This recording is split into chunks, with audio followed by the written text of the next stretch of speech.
for the serious gamer.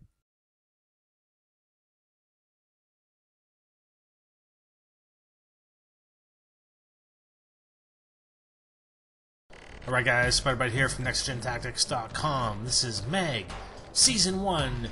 We're on the Sever Faction, Episode 3, our first game of Sabotage, and we still sorta, kinda have no idea what we're doing, but we're gonna try and figure it out. This is an objective game, okay? So, Sabotage, you basically have two targets that you either have to attack or defend. In this case, we're defending. We have an A and B target. Now in this game there is a hierarchy of control, or a chain of command, so to speak.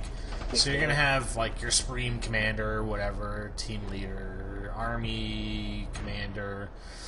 He's going to be the head guy. But then you're going to have, I'm not sure if there's platoon and squad leaders, whatever. Anyways, there's basically a leader who's going to assign you a target, and I think these are probably assigned by default to begin with, but we're assigned the A target, and we need to defend it.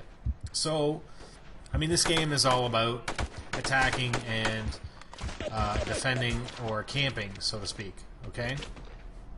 So, we're bleeding out here. Again, you can press X to bleed out, and that'll, it's sort of similar to Killzone or Last Stand. Let's call it Last Stand for Modern Warfare.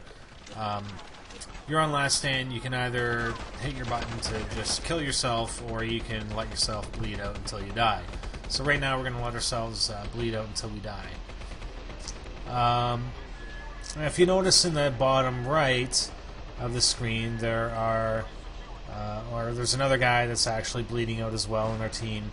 Looks like he's our sort of squad leader. I think the guy at the top is our squad leader. But one thing you notice, and I mentioned in the last video that I was actually calling out the squad respawn time.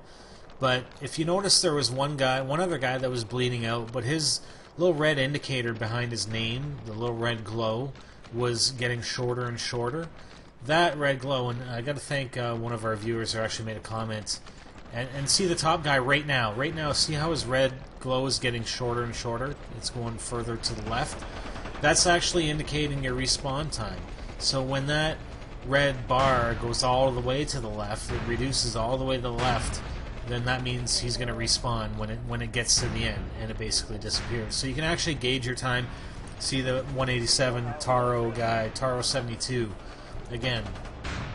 So if you happen to be bleeding out, and there's somebody on your squad that is also not bleeding out, but he's waiting to respawn, then you can actually see it that way. If they're all bleeding out, well, they're all going to just remain flashing red, and they're not going to, the red bar isn't going to reduce to the left. So, in some cases you may be able to tell when the respawn is going to occur, in some cases not. So, if that red bar is reducing in size, as it is on TNT Shadow, and we're bleeding out, then we want to hit X probably right about now, so that we end up respawning within a few seconds. See, we didn't catch it in time right there. So it was actually, we were a bit late after that respawn. Hey, can someone revive me? Okay, so we actually cut out a whole bunch in the middle, because these games, if you're defending or attacking, I guess, and you're not actually destroying the objectives, then the game can last like 20 minutes. Sabotage games are set at 20 minutes. So here the enemy has actually placed charges at A, so we have to go and defuse the charges. And this is really where teamwork comes into play. I mean, we don't actually even realize that we can heal ourselves. So there's all the enemy players in there that are trying to destroy our A target. Yeah, I don't actually realize that you actually have a personal healing device, so I don't know that I can actually heal myself. One other thing, if you're at the glowing, the target that you're set to defend by the team leader or your squad leader, and that's indicated by a box that flashes around the big block that says A. When you're in the vicinity of the target and you're making kills, or you're healing, or whatever, you're achieving objectives, you actually get double XP, and that's how they incent provide incentive for players to follow orders, basically, and to do what they need to do to work together as a team. It means further incentive to work together as a team because you get that double XP, and people want to level up, right? They want that XP. They want to unlock skills. They want to unlock weapons, that sort of thing, and you need to level up to do that. So it's actually a really good system, and it works even better for some of the other game types. So the only thing about Sabotage is your spawn points are a fair distance away, whether you're attacking or defending. We have our grenades here. See, we got that it's called a Frago bonus, or Fragmentary Order bonus, or something like that.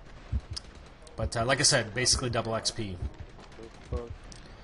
Some of the other some of the other game types, there's especially particularly domination. You can get other spawn points.